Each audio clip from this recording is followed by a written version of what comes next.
According to the ancient Sri Lankan chronicle the Kulavamsa, this site was selected by King Kashyapa in 477 to 495 AD for his new capital. He built his palace on the top of this rock and decorated its sides with colorful frescoes. On a small plateau about halfway up the side of this rock he built a gateway in the form of an enormous lion. The name of this place is derived from this structure, Sigiriya, the Lion Rock. Archaeological work at Sigiriya began on a small scale in the 1890s. H.C.P. Bell was the first archaeologist to conduct extensive research on Sigiriya. The Cultural Triangle Project, launched by the government of Sri Lanka, focused its attention on Sigiriya in 1982. Archaeological work began on the entire city for the first time under this project.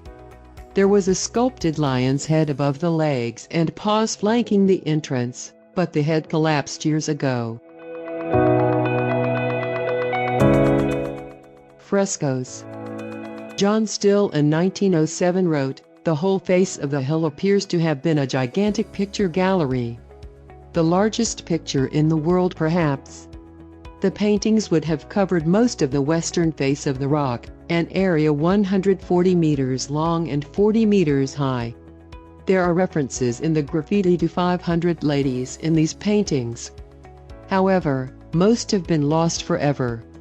More frescoes, different from those on the rock face, can be seen elsewhere, for example on the ceiling of the location called the Cobra Hood Cave. The paint has been applied in sweeping strokes, using more pressure on one side, giving the effect of a deeper color tone towards the edge. Other paintings of the Anuradhapura period contain similar approaches to painting, but do not have the sketchy lines of the Sigiriya style, having a distinct artist's boundary line. The true identity of the ladies in these paintings still have not been confirmed. There are various ideas about their identity. Some believe that they are the ladies of the kings while others think that they are women taking part in religious observances. These pictures have a close resemblance to paintings seen in the Ajanta caves in India.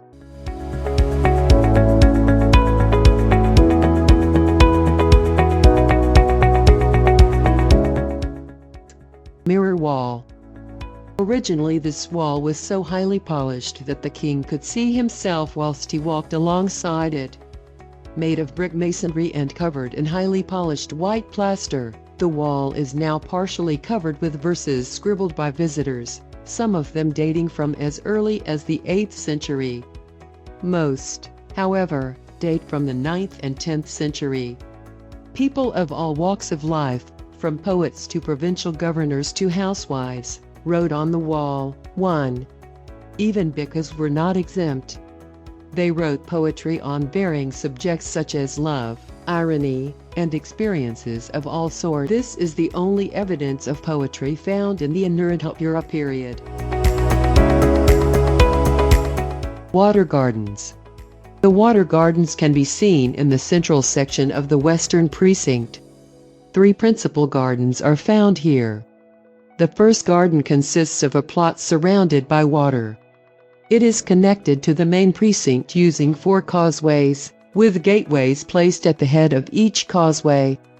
This garden is built according to an ancient garden form known as char bag, and is one of the oldest surviving models of this form.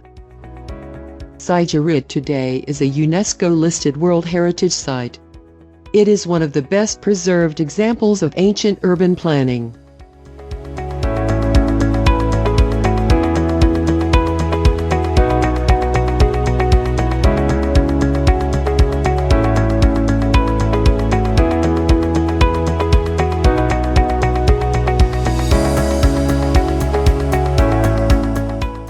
Thanks for watching the video.